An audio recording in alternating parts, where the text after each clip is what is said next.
if anything about my video yesterday about Phil proves anything, it certainly proves that I am 100% right about the left, especially in the UK, because to defeat the Tories, the only party that is absolutely capable of getting any type of majority, or at least big enough majority to be able to go into a coalition with another party, is Labour. The Greens aren't suddenly going to just get all this brand new crop of MPs out of nowhere. They've never been able to prove that for years. The Lib Dems, if they do have a resurgence, it's going to be certainly down south in what definitely appears to be an abandonment by most of the centrist conservatives over to the Liberal Democrats. That's what we've seen. That's what we are seeing at the moment. We just saw that in Guildford with their by-election that happened there. The Conservatives got completely wiped off the council practically. So the big problem, of course, as I always said, it's not the problem with policy.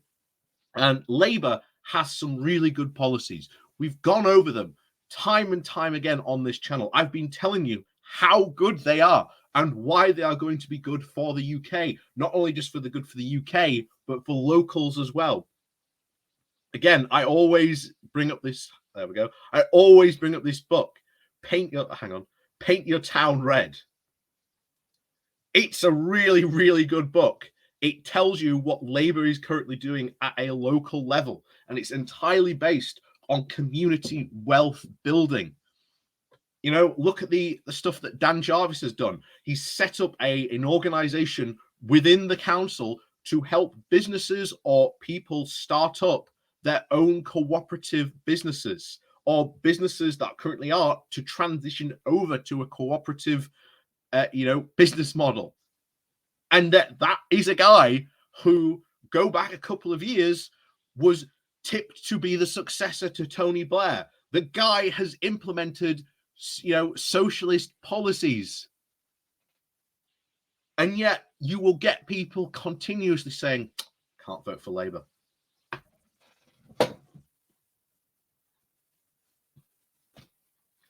I despair. I absolutely despair. I really, really do sometimes. But it's almost as if the world aligned and this article came out to back me up in this case. Because the problem with Labour is, as I've said for the longest time, is messaging. The fact that they have all this good stuff to say, and yet it's getting it across to the people. It doesn't matter if you have the ultimate best policy in the world or the best progressive idea in the world. If you cannot get it across to the voting public, then you will fail. Doesn't matter how good that policy or that idea may be. You've got to get it across to the people. So, as always, before we do go jumping into this article, please do remember to hit that like, share, and subscribe button. And of course, down below, there are links to my Patreon page and a notification link called Buy Me Coffee, where you can help buy me coffee. And as always, thank you very much to all those people who do support the channel that way. So, wrong button. Wrong button. Anyway, this comes from The Guardian with the title of Labour has shelves of winning policies. Now the party must get the people to listen. And as I said, from the moment Starmer has taken office, I have said it's not a policy issue. It's a messaging issue. I've been on that. I've been banging that drum for the longest time now. If you've seen me on the Good Morning Walk, we've spent hours walking him on the fields, shouting about that. How that's the problem. So anyway, let's get into this. Ripe plums fall into Labour's lap, without the opposition even lifting a finger. Each day brings another revelation that tells of wavering voters that all they need to know about what these bumptious ministers think of little people for whom they set the rules. The world of golden wallpaper, a 3 a.m. Downing Street karaoke parties, and a £335 trainers that might have provided various glamour, of course, in normal time, but not when living standards are plunging, so that many people just have raw memories of lockdowns and lost lives. And this is the situation where Labour needs to be taking advantage of it. And again, it's all in the name of messaging. Messaging, all that stuff that's just been said, we've just said there in the article. Labour need to go wham, wham, wham, wham, wham, like that every single time. Get it out to the people. Hey, you said, in the last election that this was a people versus the parliament election. Well, hold on a second. Boris was saying about how Parliament's full of elites. What about all this stuff that Boris has done? Just hammer it into people's minds that Boris is an elite, that he doesn't care. That's all they need to start doing, and start getting that messaging across. Start having regular briefing sessions with all your MPs. Send out regular briefing emails. I'm sure they should be doing that. God, I hope they are doing that. But we don't know, of course. When I was recently obviously sent the words of the chair of the local Conservative Association, with shameless cynicism, his political overview opened by referencing the war. The Russian invasion of Ukraine has taken the headlines away from Partygate, and the absence of a no vote of confidence in the leadership means we now have an opportunity to try and stabilize the leadership and rebuild the trust with the electorate and, of course, our lead in the polls. As it is, the recent polls put Labour at 39% and the Tories on 35%. Rebuilding trust looks like a bit like a Herculean task right now. And that is the moment. Labour has to seize on this.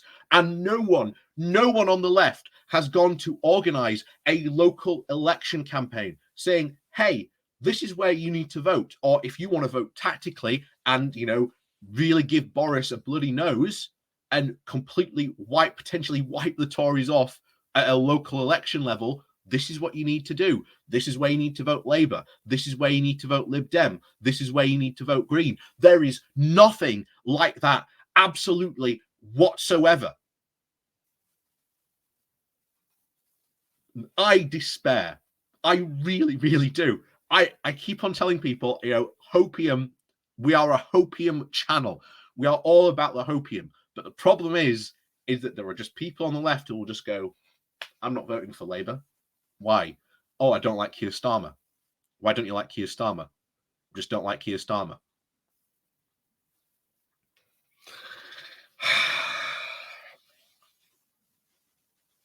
Anyway, we continue.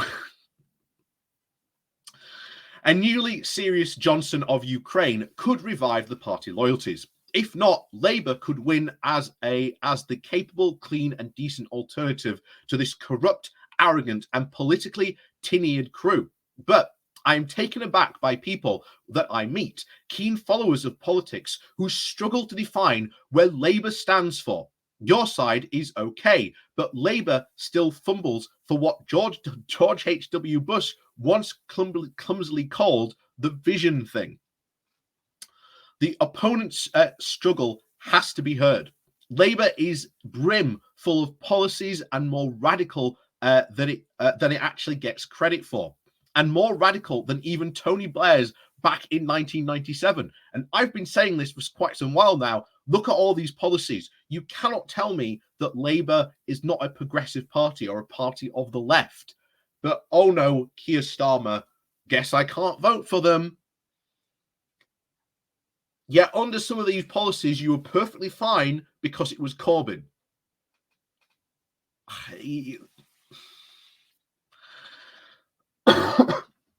But it is often lost in the government's very noisy command of the news agenda. Some do land, of course, with impact. The windfall tax on North Sea oil companies was currently awash in profits to help recompensate the hard-pressed bill players and extend the Warm House discount. Again, that is a Labour policy. That is good. Oh no, can't vote for that, Keir Starmer. Again, hit homes by the Chancellor's very mean austerity. Rachel Reeves, again, she's been doing some fantastic stuff, and yet almost no lefties, and myself included, I'm sort of guilty of this, not covering what she's been doing in Parliament. again, who has been promised to be the first Green Chancellor, has mapped out a huge £28 billion a year green investment to kickstart the economy with battery gigafactories, insulating over 19 million homes, and a massively increase in wind power. Again, I keep on banging on about how good that is. Oh, can't vote for that, Keir Starmer. But Labour hasn't received the credit for its very ambitious plan's merit. The same goes for Reeves' own promise to abolish the small business rates, replacing them with a 12% tax on big tech to restore the high streets. Reeves even reviews an estimated £175 billion worth of tax relief if she has already committed to equalising the tax rate on earned and unearned income, as well as targeting landlord rents, private equities, carried interest loopholes. It makes a very strong contrast with these non-dom tax minimizing ministers that are never straight about with their own money until the half-truths are then dragged out of them.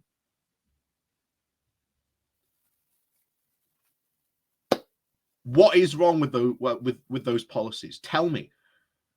I know the left is against landlords. Well, here you have Labour going against the landlords, going after their, the landlord rents. Oh, can't vote for that, Keir Starmer. Sajid Javid's even former non-dom status, because again, his father was born in Pakistan, defies any notion of tax fairness. If it was morally okay, why drop it when you enter politics?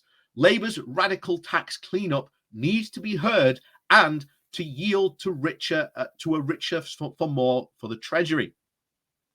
While the government's promised high employment rights bill has completely vanished, Labour, now true to its name, would revolutionise the power balance in the workplace. Reeves has again promised radical insourcing. Love it. To bring services back into the public sector from profiteering contractors. Again, what's wrong with that? That's a good policy. Why aren't you voting Labour? Oh, that's right, Keir Starmer.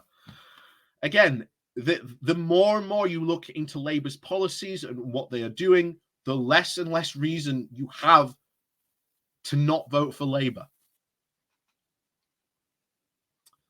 Of course, Labour's policies would also have made P&O's very disgraceful abuse impossible by banning zero-hour contracts, firing rehire, and bogus self-employment. We've talked about that before.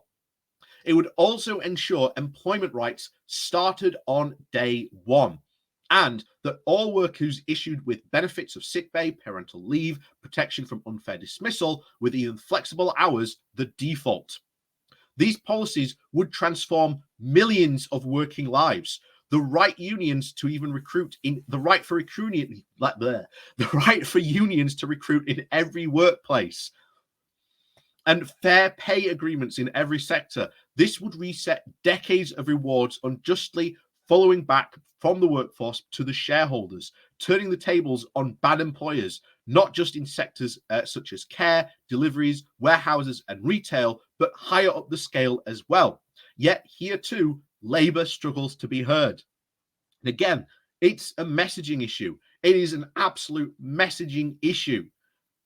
And I tell you now, everything you've just heard there is not a single person on the left who shouldn't be. We wouldn't vote for that. But of course, Keir Starmer's there so well.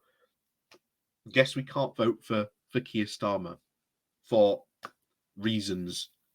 Again, the more you look into what Labour is doing policy-wise, what they are doing, the less reason the excuse these people give for this is the reason why I've left Labour is absolutely ridiculous. And again, continue. As voters would expect from Labour's success on schools and the NHS, whenever it has been in power, the party has, creating policies for repairing the damage done to both since 2010. It has pledged a renewed emphasis on early years, the permanent mental health support in every school, universal breakfast, and after school clubs. Can't tell you how important those two policies are. And of course, the youth drop in mental health hub in every areas. Again, excellent.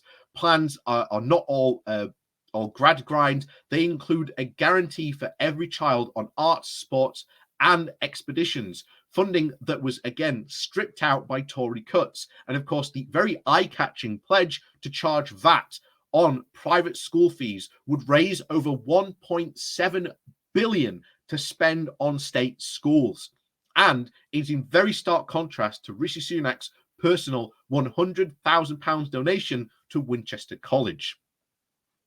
The need to clean up Westminster, with its again tainted devotions to lobbying by MPs with second jobs, hardly even needs mentioning. Levelling Up too is a natural Labour turf. It is in its DNA, from restoring the £20 cut to benefits to introducing a genuine national living wage. The party has pledged not to balance the books on the backs of working people, as George Osborne and Sunak have done, while the government fails on its impossible northern promises. Not one spade is in the ground for any of its proposed local rail projects. Gordon Brown is again producing local devolution plans at key local elections in May. Crime will be a very home territory for the former chief prosecutor, Keir Starmer. And on Monday, he promised to create a victim payback boards for local communities to settle antisocial behaviour. These may very well sound like small potatoes, but they may complain complain about being powerless to act in their own neighborhoods. Again, how are these bad policies? Why is Labour so bad? Oh, Keir Starmer. Again, the Shadow Foreign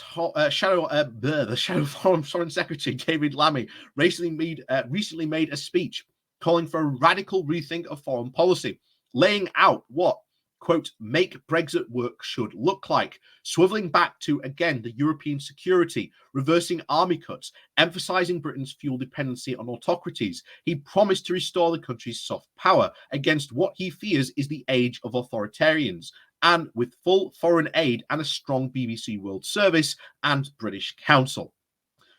In 2 years, Starmer has turned Labour into a force that is now well beyond its initial promise to be heard stage. Now people need to know what Labour will do. The policy samples that I have mentioned above are random. I could list shelves of others, each costed under Reeve's grip and her fiscal rules, underpinning a brand new office for value of money. For the very first time in recent years, Labour is starting to lead on the economy, but it is not trusted on defence, where Labour is only 19% and the Tories 38%. Put out more flags and talk loudly of security and defence for now the tops ipso mores list for the public concerns. Labour cannot let Boris Johnson posturing occupy this ground. But policies on their own are not enough, which is what I said at the very beginning. You need to get the message out. You need to get these across. And again, a few chosen beacons need to illuminate the way. The shadow cabinet barely needs to lift a finger to discredit this very self-disgracing government. But Labour has yet to crystallise its meaning. It takes time to implant the idea in the public mind, and time may be short. If Johnson's fortunes even momentarily look up for, and of course, he dashes into an election. Again, what is wrong with all these policies? Not a single policy that we went through there is bad. The only reason a lot of you have, quote, left the Labour Party, or I'm not going to vote for the Labour Party, is because of, that guy, Keir Starmer. After we've just gone through all those policies and how good those policies are, you have absolutely no excuse not to vote for Labour. I am absolutely infuriated by the fact that this happens every single time. But I have hope. I really do have hope that Labour can turn this around. And bear in mind, it is up to people like Again, me, Max, Truth to Power, Political X, Maz, all these other British YouTubers, it is up to us to get the word out. That is why I am so frustrated when I heard Phil, when we went over the Phil video yesterday, of Phil basically saying, just an illusion of choice voting in the UK.